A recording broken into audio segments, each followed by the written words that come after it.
আসসালামু আলাইকুম গাইস, সকলে কেমন আছেন? আশা করি ভালো আছেন। আলহামদুলিল্লাহ, আল্লাহর রহমতে আমিও ভালো আছি। আজকে চলে আসলাম সৌদি আরব সমুদ্র সৈকতে যাওয়ার জন্য। এখন দেখতে পাচ্ছেন আমরা গাড়িতে উঠে আছি, আর সামনে পাকিস্তানি ভাই আমাদেরকে সমুদ্র সৈকতে নিয়ে যাচ্ছে। সৌদি আরব জেদ্দা সমুদ্র সৈকতে এখন আমরা ওইখানে যাওয়ার জন্য রওনা হয়ে গেলাম। এখন আপনারা সকলে ভিডিওটি ধৈর্য সহকারে দেখবেন, আর যারা যারা আমার পেজে নতুন, পেজটি ফলো করে দিবেন, আর ইউটিউব চ্যানেলটি সাবস্ক্রাইব করে দিবেন। ধন্যবাদ। এখন আমরা সমুদ্র সৈকতের সামনে সামনে এসে পড়েছি। দেখেন, সমুদ্র সৈকতে চলে আসলাম। আসসালামু আলাইকুম গাইস, চলে আসলাম সৌদি আরব সমুদ্র সৈকতে। দেখতে পাচ্ছেন আপনারা, আমি সৌদি আরব একটা ভিউ, অন্যরকম অনুভূতি। মিয়াও একটা বিড়াল আসছে,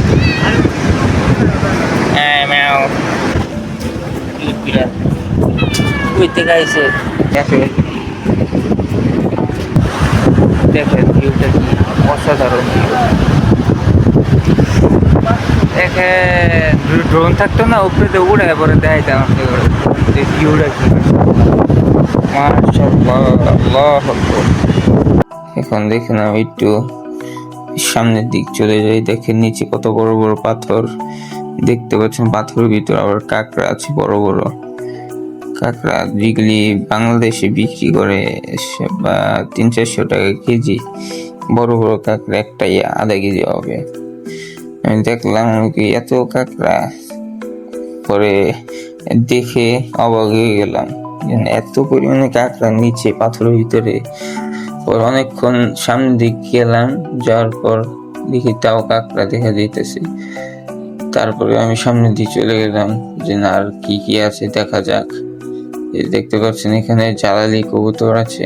জালালি কবুতর দেখার পর আমি চিন্তা করলাম যে এত পরিমাণে জালালি কবুতর সব জায়গায়, বেশিরভাগ সৌদি আরবে জালালি কবুতর দেখা যায় সচরাচর। আর এখন দেখতে পাচ্ছেন সামনে অনেক পরিমাণে গাছ আছে, আশেপাশে বড় বড় দালান। আর দেখেন পিছিয়ে ওই হোটেল দেখা যাচ্ছে, দেখতে পাচ্ছেন পিছের ভিউ। পিছিয়ে দেখা যাইতেছে একটা হোটেল। ওই হোটেলের সামনে দিক চলে যাব আমরা হেঁটে হেঁটে। দেখি, আর দেখতে পাচ্ছেন হোটেলের কাছাকাছি চলে আসলাম।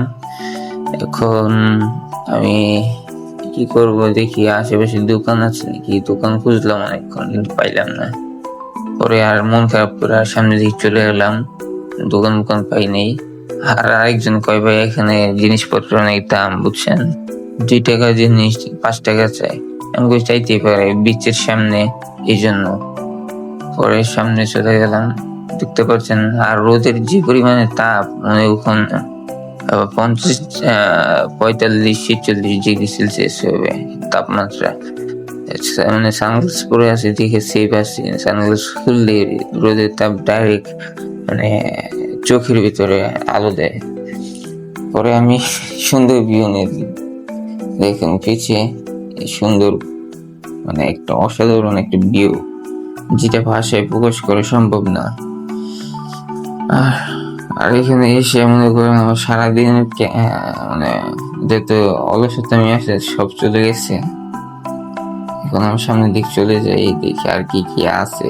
আর পিছিয়ে দেখতে পাচ্ছেন ওই যে হোটেলটা দেখে যাইতেছে, দেখেন আমি দেখাইতেছি। আর ওই পাশে দেখেন কেউ, দেখেন কি পরিমাণে বাড়ি মারতেছে, মানে অনেক উঁচু উঁচু একতলা সমান হবে। ঢেউ এসে টাস করে একটা বালি মারতেছে, আর ওখানে যাওয়া নিষেধ বলে দিয়েছেন। ওখানে গেলে রিস্ক আছে। আর আপনি দেখেন এখানে যা যা আসে গাড়ি নিয়ে ভাড়া নিতে চায় তারা নিতে পারে। এখানে 80-90 রিয়াল লাগে। এখন দেখতে পাচ্ছেন সামনে মসজিদ আছে, আর দেখেন 2টা বিল্ডিং।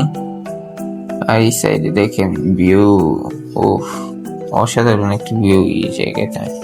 একটা রিসোর্টের মতন, বুঝছেন। এই মসজিদটা দেখে সুন্দরই লাগলো। আপনারা বলবেন এই মসজিদে কে কে নামাজ পড়ছেন। দেখতে পাচ্ছেন এটা অসাধারণ একটা ভিউ। আর এর ভিতরে আমি চলে আসলাম বিড়াল ছানা, সামনে হেঁটে হেঁটে চলে যেতেছিল। একটু পরে দেখি সাইডে বিড়াল, ওর বিড়াল দেখে আমি বললাম এতগুলো ছানা, ওই কি সুন্দর শুয়ে আছে। পর আমি চলে গেলাম মসজিদের সাইডে এসে দেখি লোকজন এখন একটু কম আছে, কিন্তু অন্য সময় থাকে, অনেকেই থাকে, এখন একটু কম। এই যে বিড়ালটার পিছে পিছে আমি চলে গেছিলাম, পরে দেখি উনি মা বিড়াল ছানাকে দুধ খাওয়াইতেছে। পরে আমি সামনের দিক এসে বললাম, এই দেখেন এখন এই কি পরিমাণ বড় বড় পাথর, একটাই এক টন হবে। এই দেখেন পানির ঢেউটা এসে কি জোরে আঘাত দেয়। আর আমি একটা কথাই বলতে চাই যে এই সমুদ্র সৈকতে যারা যারা আসছেন কেমন অনুভূতি হয়েছে একটু কমেন্ট করে জানাবেন। আমার চ্যানেল নতুন চ্যানেলটি সাবস্ক্রাইব করে দিবেন, আমার পেজে ফলো করে দিবেন যারা ফেসবুক পেজ থেকে দেখছেন। আরও এরকম ইন্টারেস্টিং ভিডিও দেখার জন্য আমার সাথেই থাকবেন। ধন্যবাদ। আজকের মতন ভিডিওটি এই পর্যন্তই। এখন আমি গাড়িতে চলে যাব, দেখতে পাচ্ছেন গাড়িতে উঠে পড়েছি, এখন আমি বাসার দিকে রওনা দিব। আজকের মতন ভিডিও এই পর্যন্তই। সকল ভালো থাকবেন, সুস্থ থাকবেন। আল্লাহ হাফেজ। আসসালামু আলাইকুম রহমতুল্লাহি ওয়া বারাকাতুহু।